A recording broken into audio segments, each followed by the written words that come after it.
Bienvenue dans le 20h de 3TV. Nous espérons que vous allez tous bien. Lundi 3 mai, voici les titres. Journée internationale de la presse, nous y sommes aujourd'hui même 3 mai. Le Burkina Faso, numéro 1 en liberté de la presse en Afrique francophone et 5e en Afrique selon le classement de Reporters sans frontières, a de quoi se réjouir même si des efforts restent encore à fournir. Dans cette édition, nous parlerons de la 4e réunion du comité conjoint de suivi et d'évaluation des décisions et recommandations du traité d'amitié et de coopération entre la République de Côte d'Ivoire et le Burkina Faso, rencontre tenue à Abidjan sur 3 jours. Et puis, The Voice Afrique francophone, saison 3, le Burkina Faso a brillé de mille feux. En fin d'édition, un entretien inédit, exclusif avec Lady Shine, de son vrai nom Augustine Naouon, sur son parcours glorieux qui fait la fierté de toute la nation burkinabé. Mais avant, le système éducatif au Burkina Faso est en souffrance. Ce matin encore, les élèves de différents lycées de la ville de Ouagadougou étaient dans la rue pour obtenir gain de cause quant aux nouvelles réformes relatives au BEPC et au baccalauréat. Décidés à rencontrer le ministre de tutelle, Stanislas Awaro, ces jeunes ont été stoppés dans leur élan par les forces de l'ordre. La manifestation a fait certes long feu, mais les affrontements ont duré plusieurs heures. Suivez le reportage de Mamidriana Kamabou. Le torchon continue de brûler entre les élèves de différents lycées de la ville de Ouagadougou et le ministère en charge de l'éducation nationale. Après 72 heures de grève sans gain de cause, ces élèves sont sortis massivement dans la matinée de ce lundi 3 mai. Leur tentative de rencontrer leur ministre de tutelle s'est soldée une fois de plus par un échec. Nous ne sommes pas venus avec un esprit belliqueux, c'est-à-dire un esprit provocateur pour détruire quoi que ce soit. Nous sommes venus haut la main et ces gens-là ont commencé à nous gazer. Le ministère nous appartient. Nous avons le droit d'aller au ministère et revendiquer ce que nous voulons. Nous ne sommes même pas arrivés à la porte et ils ont commencé à nous gazer. Ce qui veut dire que nous n'avons pas commis un acte qui montre que nous voulons détruire le ministère ou nous voulons faire quelque chose qui n'est pas normal. Nous voulons juste nous approcher de notre ministère et parler à notre ministre. C'est ce que nous voulons et ils ont commencé à nous gazer, etc. Et nous avons eu des camarades blessés et ça c'est déplorable. Les coups de feu qu'ils lancent en haut, on ne sait même pas si c'est des balles réelles ou pas. Ça étonne les camarades et ça nous prenons les parents d'élèves comme témoins. Parce que depuis lors que nous sortons, ils ne sont jamais sortis dire un mot. Les forces de l'ordre ont fait usage de gaz lacrymogène pour disperser les manifestants. Chose qui a suscité la colère des élèves qui ont répliqué par de jets-pierres. Des affrontements qui ont duré plusieurs heures. C'est vraiment horrible de la part de nos FDI. Ils ont fait le serment de protéger la population, mais nous faisons partie de la population. Pourquoi alors nous réprimer de cette manière violente? Nous disons non à cette répression. Nous sommes des élèves, nous ne pouvons rien contre eux. Ils nous gazent depuis 8 heures, nous sommes là. On a été gazés jusqu'à 13 heures. Actuellement, regardez combien d'élèves ont été blessés, combien d'élèves se sont évanouis. Et ça, la dépense revient à qui? À nos parents. Nous n'avons rien brûlé. Et pour ces élèves, le mot d'ordre reste le même. Non aux nouvelles réformes sur les examens et concours scolaires. On est parti pour dire au ministre qu'aujourd'hui et même demain, nous ne sommes pas prêts pour accepter ces réformes au Burkina Faso parce que ce sont des réformes assassines qui sont venues pour détruire l'éducation. Ces réformes-là ne nous arrangent pas. Ce sont des réformes qui veulent limiter l'accès des enfants du peuple à l'éducation. Nous ne pouvons pas accepter ces réformes-là, au grand jamais. Selon ces manifestants, les mouvements d'humeur se poursuivront jusqu'à la satisfaction de leur plateforme revendicative, tout en demandant la suppression pure et simple de réformes introduites dans l'organisation du baccalauréat et du BEPC. Ces élèves se disent également ouverts au dialogue. L'information comme bien public, c'est sous ce thème que l'UNESCO a placé la célébration de la 28e journée mondiale de la liberté de la presse à ce lundi 3 mai 2021. Au Burkina Faso, cette journée a été fêtée sous le thème la viabilité de l'entreprise de presse. À noter que le rapport 2021 de Reporters sans frontières sur la liberté de presse a été présenté à cette cérémonie commémorative. Maxime Jean-E de Bambara. Classé premier en Afrique francophone, 5e en Afrique et 37e sur 180 pays selon le rapport mondial 2021 de Reporters sans frontières en matière de liberté de presse, le Burkina Faso peut se réjouir des avancées notables enregistrées dans ce domaine. Mais de nombreux défis restent à relever pour construire des médias économiquement viables, professionnellement irréprochables, libres et indépendants de toutes les chapelles politiques et économiques afin de leur permettre de jouer pleinement leur rôle de quatrième pouvoir. Et pour le comité de pilotage du Centre national de presse Norbert Zongo, il faut pour ce faire combattre les fossoyeurs de la liberté que sont, entre autres, la pandémie du Covid-19 et l'insécurité qui ont négativement impacté les activités des médias. Les fossoyeurs de la liberté, c'est aussi tous ceux qui travaillent à perpétuer l'impunité. Voilà 23 ans que les assassins de Norbert Zongo courent toujours. Il faut le dire tout net, l'une des conséquences de l'impunité dans le dossier Norbert Zongo ainsi que de tous les autres crimes crapuleux impunis dans ce pays, est la recrudescence de la violence et des menaces régulières dont sont victimes certains journalistes et défenseurs de la liberté d'expression et de la presse. En 2020, au moins 6 cas d'agression et de menaces de mort par balle à l'égard des journalistes ont été recensés. Les fossoyeurs de la liberté, ce sont aussi ces hommes et femmes qui ont décidé d'abattre sur les travailleurs des médias publics une répression barbare et cynique à travers notamment des affectations arbitraires. Il est temps qu'ils permettent à ces journalistes expulsés de Sidoya et de la RTB de retrouver leur place au sein des médias publics. Le comité de pilotage du Centre national de presse Norbert Zongo interpelle donc les pouvoirs publics à agir vite. Agir pour aider les médias à réussir leur transition numérique et également aider à assainir leur milieu infesté. Pour le président du Conseil supérieur de la communication, l'un des principaux défis de son institution est de mener le plaidoyer pour la défiscalisation des entreprises de presse. Nous sommes donc satisfaits et nous pensons qu'il y a encore des éléments de blocage pour lesquels, depuis 2 ans, le Conseil supérieur de la communication s'est engagé aux côtés des organisations professionnelles de la presse à voir comment mener un plaidoyer auprès de l'Assemblée nationale pour obtenir la défiscalisation des entreprises de presse. Parce que la fiscalité pèse énormément sur nos entreprises de presse et si nous ne faisons pas un effort en ce sens, nous allons éteindre des voix dans le milieu de la presse. C'est donc l'un de nos principaux chantiers qui reste. Un hommage mérité a également été rendu au professeur Marie-Soleil Frère, qui a beaucoup contribué à la formation de plusieurs journalistes et chercheurs au Burkina Faso, ainsi qu'à la création du Centre national de presse Norbert Zongo.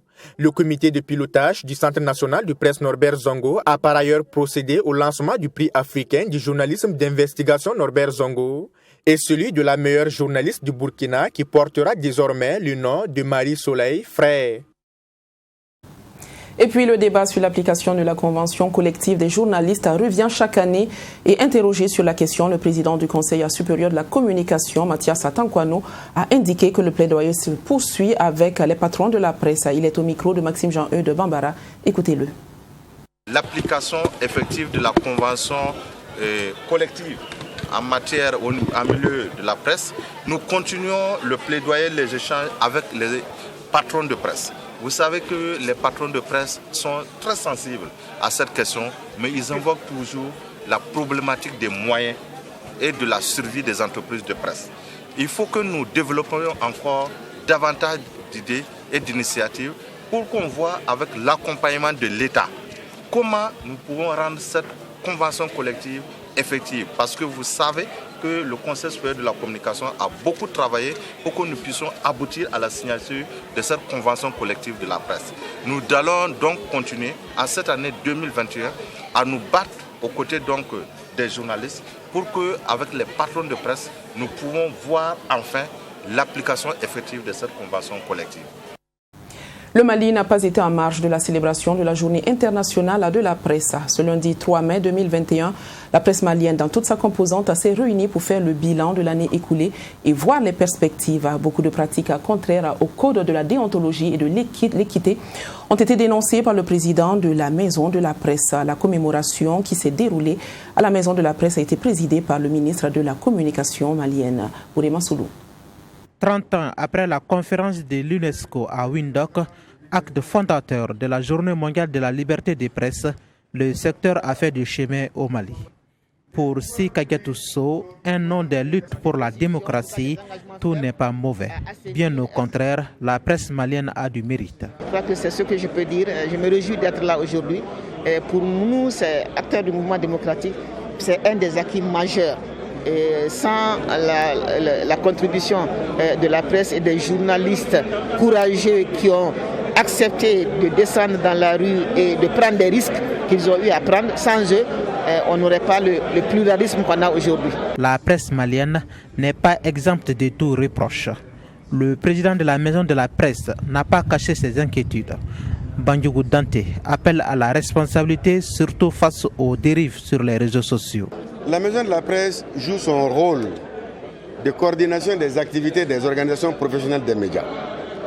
Nous avons un souci, c'est que les organes d'autorégulation mis en place n'ont pas fonctionné à souhait à cause de beaucoup de problèmes. Aujourd'hui, il est important d'activer ces structures d'autorégulation. Il est également important de prendre en compte la dimension des nouveaux médias, lesquels médias sont parfois incontrôlables parce que ce n'est pas réglementé. La haute autorité de la communication, HAC, gendarme de la presse malienne, veille au respect des lois. Selon Gaussou Drabo, conseiller technique à la HAC, la presse malienne fait bien son boulot. Le problème, c'est comment gérer les réseaux sociaux. À un certain moment, la compréhension va cesser, la pédagogie va cesser et la sanction va venir. Mais c'est pas encore, la sanction n'est pas encore notre mode d'action prioritaire. Et parce que vous avez vu, même regardez lors des élections qui se sont passées, les présidentielles et les dernières législatives, tout le monde pensait qu'à cause de la presse, la situation allait devenir inflammable. Mais on a vu que le danger est venu des réseaux sociaux, mais pas des journalistes. La situation de la presse malienne n'est pas reluisante cette année, surtout avec l'interpellation d'au moins 3 journalistes entre 2020 et 2021. À noter également, la célébration de la Journée mondiale des presses se poursuit avec la Semaine nationale de la presse jusqu'au 7 mai prochain. Et le président du Faso a accepté d'être le porte-parole de la Banque ouest-africaine de développement en tant que président de la conférence des chefs d'État et de gouvernement de l'Union économique et monétaire ouest-africaine, UEMOA. Il a reçu en audience ce 3 mai 2021 à Kosiam une délégation de la BOAD avec à sa tête son premier responsable. Les détails dans cet élément de Fatimata Ninkiema. Le président du Faso est président de la conférence des chefs d'État et de gouvernement de l'Union économique et monétaire ouest-africaine UEMOA s'est entretenu ce 3 mai avec le président de la Banque ouest-africaine de développement BOAD. Accompagné de quelques collaborateurs, Serge Ekoué est venu solliciter l'accompagnement du chef d'État burkinabé en faveur de sa structure. Nous avons demandé au chef de l'État d'être notre porte-voix à un moment stratégique, à un moment clé du développement de la BOAD. Vous le savez, nous sommes en exécution de notre plan stratégique et donc la tribune supplémentaire que vient d'avoir M. le Président de la République est une opportunité unique, est une opportunité historique. Une opportunité historique qu'il compte mettre à la disposition de la BOAD puisqu'il a accepté d'être le porte-voix de cette institution. Selon le président de la BOAD, le président du Faso a reconnu la pertinence de sa proposition. Et l'échange que nous avons eu a été un échange fructueux. La compréhension de nos sujets par le chef de l'État est exceptionnelle. Sa qualité d'écoute, sa bonne maîtrise de ces sujets font que l'audience qu'il a bien voulu nous accorder a été particulièrement fructueuse, je tiens à le dire. Cette audience a permis aux deux parties d'échanger également sur les questions de développement. Selon le premier responsable de la BOAD, son institution ambitionne financer le développement de façon moderne et compte sur le leadership du président du Faso. Le projet de planification familiale financé par la fondation Bill et Melinda Gates suit son cours. La mairie de Ouagadougou et le ministère de la Santé, en effet, à cet effet, ont effectué une visite dans les districts sanitaires de Bascui et de Siga-Noguin ce vendredi 30 avril 2021. Cette sortie a eu pour but de constater l'avancement des projets dans ces centres de santé. Yacine Savadogo vous en parle. Ce projet de planification familiale de la mairie de Ouagadougou couvre tous les districts sanitaires de la ville. Il consiste à sensibiliser les femmes et filles en âge de procréer sur les bienfaits de la planification familiale. Et pour constater de visu la mise en œuvre de ce projet, le premier adjoint au maire de la commune de Ouagadougou, accompagné d'une forte délégation, s'est rendu dans des districts sanitaires. Aujourd'hui, nous sommes dans la phase 2, qui a intégré les jeunes et les adolescents. Et donc, dans cette mise en œuvre, il fallait aussi que nous montrons aux yeux des spécialistes, des praticiens, ceux qui sont sur le terrain, que la commune a un regard, en tout cas de soutien. Et c'est cette visite conjointe-là qui nous a permis de comprendre que vraiment le projet se porte à merveille sur le terrain.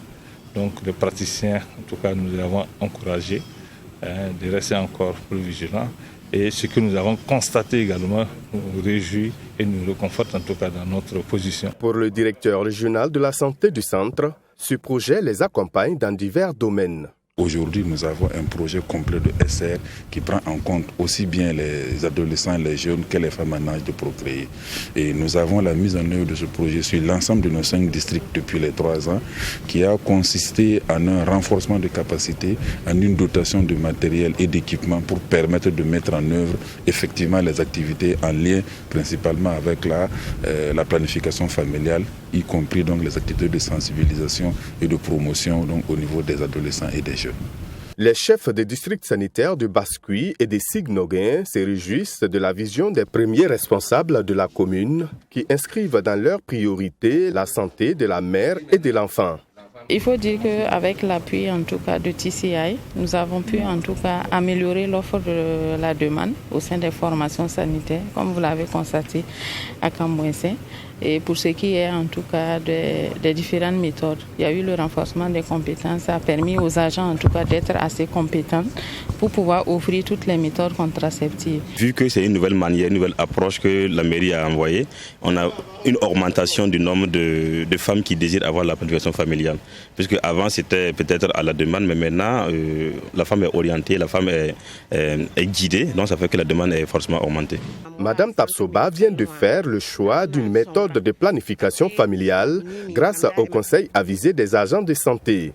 Convaincue de la portée de cette campagne de sensibilisation, elle appelle les autres femmes à adhérer à ce projet porté par les autorités de la commune.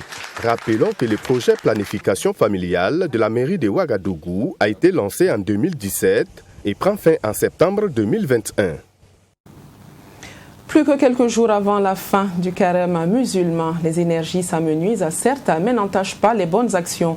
Au siège national du mouvement du peuple pour le progrès MPP, les jeunes du parti ont organisé une rupture collective ce 1er mai. Et comme chaque année, cette activité a le mérite de raffermir les liens au sein des membres du parti. Abdoulrahim Magnéni. C'est l'heure de la rupture des jeunes au siège national du MPP, mouvement du peuple pour le progrès.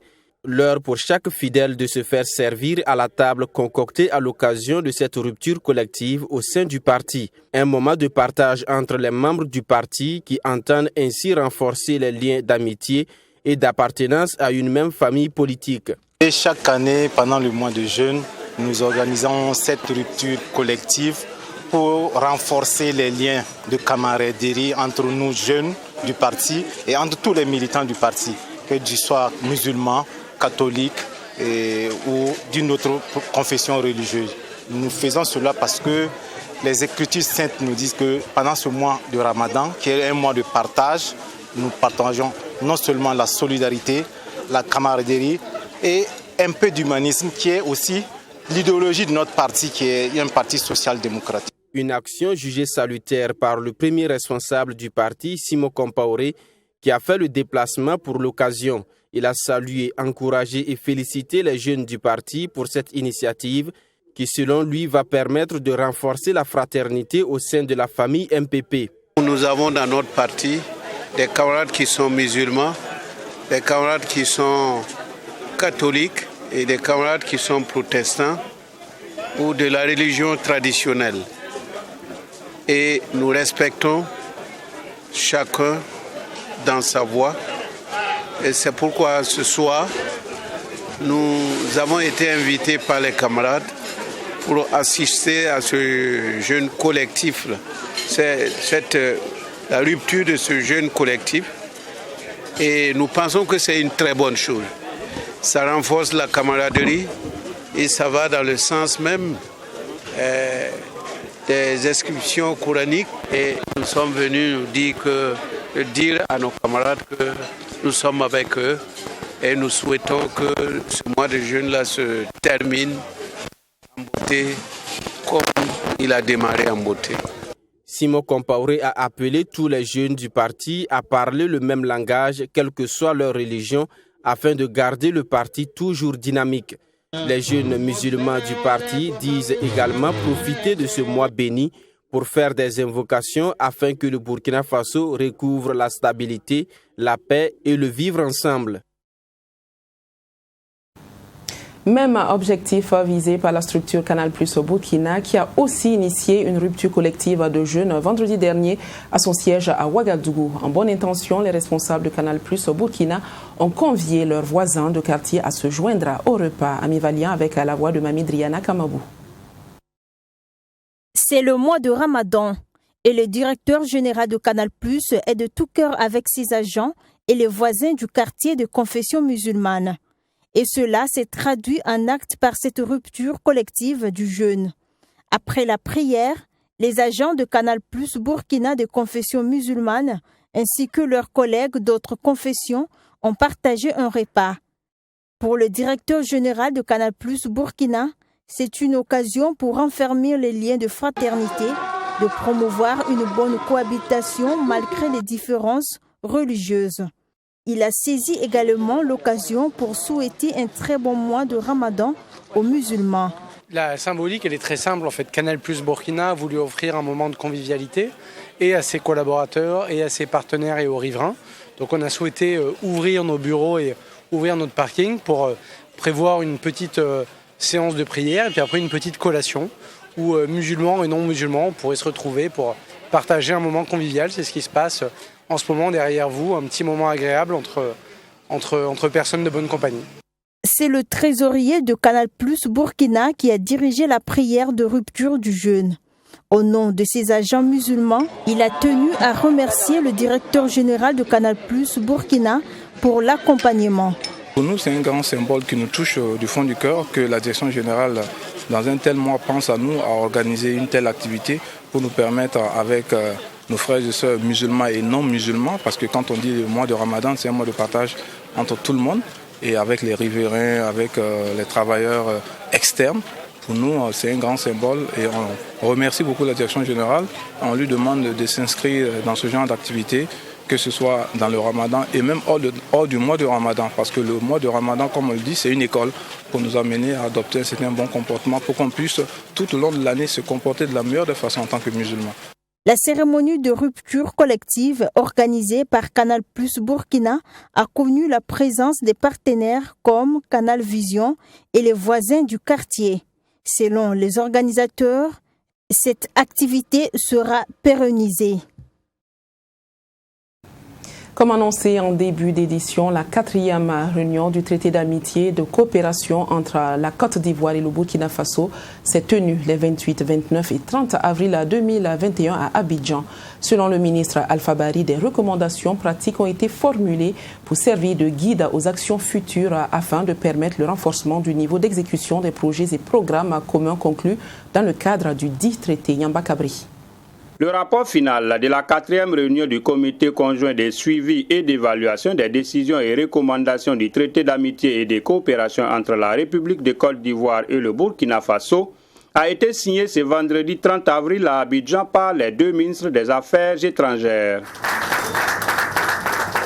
Après 2 jours de travaux en commission et en plénière sur toutes les questions de coopération et de relations bilatérales, la qualité du document final a été saluée par les deux chefs de délégation. Un document qualitatif et estimatif des avancées notables, mais également des difficultés appréciées unanimement par les deux patrons de la coopération ivoiro-burkinabé. Je voudrais ici présenter mes vives félicitations à l'équipe dynamique de nos chers experts pour non seulement la qualité du travail abattu, mais aussi l'esprit de cordialité et de franchise qui a caractérisé les échanges. Il ressort des conclusions de cette 4e réunion que d'énormes progrès ont été enregistrés dans de nombreux secteurs et des résultats appréciables ont été obtenus. Cependant, de nombreux défis restent à relever. Ainsi, des recommandations pratiques ont été formulées pour guider nos actions futures afin de nous permettre de renforcer le niveau d'exécution des projets et programmes communs conclus dans le cadre du traité d'amitié et de coopération entre nos deux pays. Je voudrais donc adresser mes chaleureuses félicitations à l'ensemble de nos experts pour l'excellent travail effectué. Toutefois, force est de constater que des efforts substantiels restent encore à faire quant à la réalisation d'un certain nombre de projets d'importance stratégique pour nos deux pays. En effet, de nombreuses difficultés subsistent encore dans le processus de mise en œuvre des projets, lesquelles difficultés requièrent des orientations nouvelles à donner à nos actions concertées. Les points de satisfaction concernent entre autres la lutte contre la Covid-19, la lutte contre la traite frontalière des enfants, les échanges commerciaux, la politique, la diplomatie, la défense et la sécurité. Les défis majeurs se dénombrent dans les réalisations de l'autoroute Abidjan-Yamoussoukro-Ouagadougou, le chemin de fer Abidjan-Kaya-Tambao, la concrétisation du projet d'un quai maritime dédié au Burkina Faso, l'approvisionnement en énergie électrique au Burkina, la question post-évacuation du mont Peko et l'orpaillage clandestin. Ces défis seront certainement inscrits en lettres d'or dans le 9e TAC, traité d'amitié et de coopération entre la République de Côte d'Ivoire et le Burkina Faso. Nous allons à présent honorer notre promesse et rentrer en contact téléphonique avec la plus belle voix d'Afrique francophone, Lady Shine, artiste musicienne burkinabé, grande gagnante de la compétition The Voice Africa francophone. Bonsoir Lady Shine. Bonsoir Cynthia.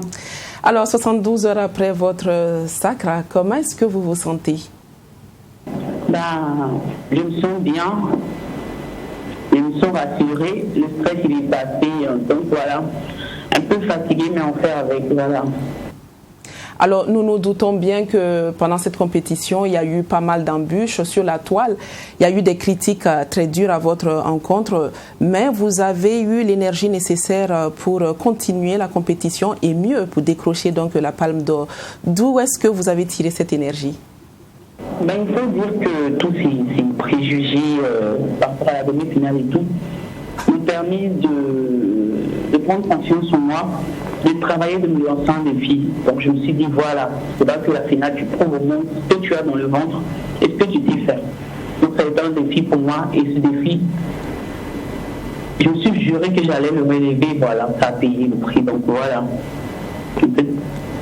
Il faut toujours se battre. Et moi, j'ai toujours été une personne ambitieuse. Donc, c'est cette ambition-là qui m'a permis de me fixer un objectif dans la tête et me dire, voilà, tu veux ça, il faut que tu te battes pour pouvoir l'avoir.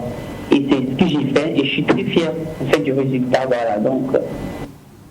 Ben voilà, donc une ambition qui a payé. Alors c'est une belle reconnaissance que vous avez reçue là. Quels sont vos projets à venir en tant que détentrice donc, de ce titre?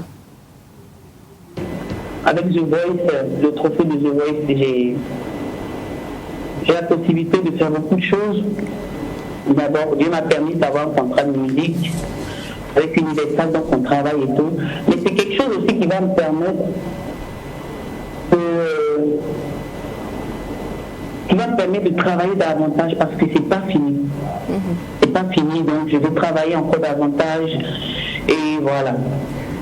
C'est sorti quelque chose de bon parce que c'est là que je dorme. Il me dit voilà, j'ai eu le trophée, c'est fini. Non, c'est pas fini, c'est là que le travail commence. Donc voilà, rendez-vous bientôt. Alors, Lady Shine, peut-être un message à l'endroit du peuple burkinabé qui vous a suivi, qui vous a soutenu durant toute cette aventure musicale. Alors, j'ai pas le mot, j'ai pas vraiment les mots. Tout ce que je peux dire à la nation burkinabé, à tous les fans ici et d'ailleurs qui ont voté, juste leur dire merci de m'avoir fait confiance. Merci d'avoir toujours été là pour moi. Et j'ai juste leur dire qu'ils ne seront pas dessus parce que là je vais bosser encore davantage et leur dire encore merci de m'avoir fait confiance parce que c'était pas évident avec tout ce qui se passait. Et donc on est ensemble. Je les aime énormément. On se rendez-vous bientôt. Mais voilà, merci Lady Shine pour cette exclusivité accordée à Tree TV. Nous ne pouvons que vous souhaiter un rapide décollage de votre carrière musicale et encore toutes nos félicitations. Voilà, il n'est pas encore l'heure de votre magazine Sport 3. Il va falloir attendre quelques minutes pour cela. Mais je vous propose un petit aperçu avec Assami Touré qui va vous confirmer que dans cette émission, nous allons parler de la Coupe du Faso, donc les 8e de finale. Il sera aussi question de sport équestre. Bonsoir Assami. Bonsoir Cynthia, bonsoir à tout le monde. Merci de confirmer ce que je viens d'annoncer. Évidemment, Cynthia, ce soir on parlera de sport équestre avec la 4e journée de la course hippique, toujours à Pabré. C'est la 4e journée organisée par l'association NEMA. Donc vous savez bien qu'à chaque fin de mois, ces éleveurs organisent une course interne pour permettre aux éleveurs de compétir entre eux. Et on parlera également de Coupe du Faso avec un match en retard des 8e de finale. Salitas était face à l'AS Douane et victoire donc de l'AS Douane à l'issue des tirs au but. Un match qui était palpitant et le coach est sur ce plateau. Il va en tout cas nous parler de cette rencontre. Bonsoir Yaya Kone. Bonsoir Tim Doré. Voilà, merci en tout cas de répondre à notre invitation. Le merci c'est à vous. Voilà, et c'est dans quelques instants, coach, on va en tout cas parler de cette rencontre. Et les décodeurs également, Cynthia, sont déjà installés, tous les décodeurs d'ailleurs. Ibé Cabré, bonsoir. Bonsoir Assami, bonsoir à tous.